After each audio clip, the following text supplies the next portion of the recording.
Muito bom dia para você. Hoje é dia 19 de janeiro de 2024 e a palavra do Senhor nos traz lá no Evangelho de São Marcos. Naquele tempo, Jesus subiu ao monte, chamou os que ele quis e foram até ele. Então Jesus designou 12 para que ficassem com ele e para enviá-los a pregar, com autoridade para expulsar os demônios. Designou, pois, os 12: Simão, a quem deu o nome de Pedro, Tiago e João, filhos de Zebedeu, aos quais deu o nome de Boanerges, que quer dizer filhos do trovão, André, Filipe, Bartolomeu, Mateus, Tomé, Tiago, filho de Alfeu, Tadeu, Simão, o cananeu, e Judas Iscariotes, aquele que depois o traiu.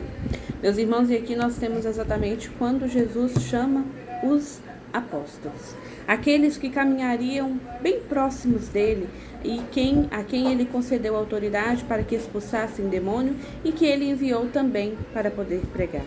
E se nós temos lá nos Atos dos Apóstolos, logo no início, a partir do capítulo 1 e capítulo 2, sobre a vinda do Espírito Santo sobre os apóstolos, após a ascensão de nosso Senhor Jesus Cristo, aqui nós estamos vendo exatamente o chamado desses homens a quem o próprio Cristo os chamou. E assim a gente vai vivendo na igreja até os dias atuais.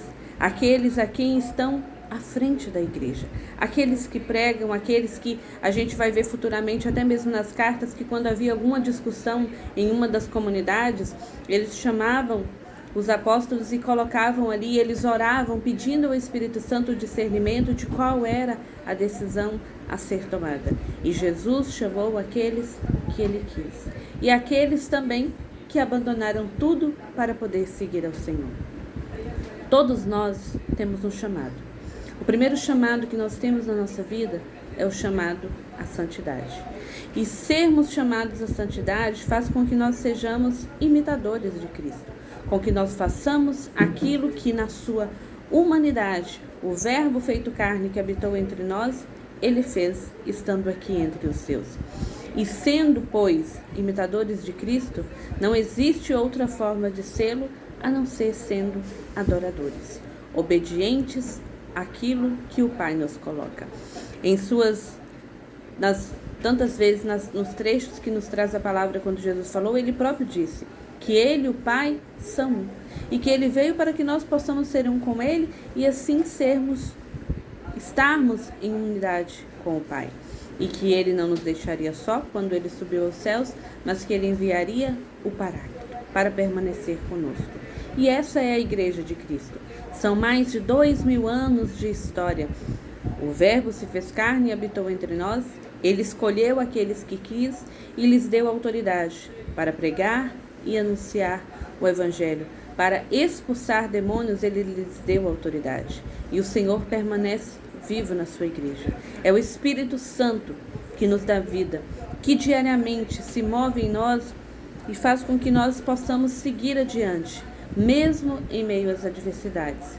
Compete a mim e a você aquilo que o próprio Cristo nos ensinou: ouvir o Pai e ser obedientes à sua vontade. Hoje é sexta-feira, dia propício ao jejum, que nós possamos mortificar a carne, mortificando assim em nós tudo aquilo que nos afasta da vontade de Deus, tudo aquilo que se coloca como barreira para que nós possamos de fato ver, fazer, cumprir em nossas vidas a vontade do Pai.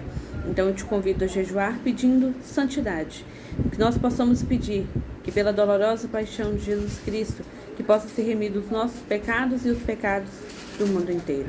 Pela sua dolorosa paixão, tende misericórdia de nós e do mundo inteiro. Te faço esse convite, se você puder hoje às 15 horas, que você possa meditar o texto da misericórdia, desse Deus no meio de nós, que se entregou por nós e que por tanto nos amar, permanece conosco diariamente na Eucaristia, revelando-se por meio dos sacramentos, na gratuidade desse amor de Deus que vem a cada um de nós. Que Deus abençoe.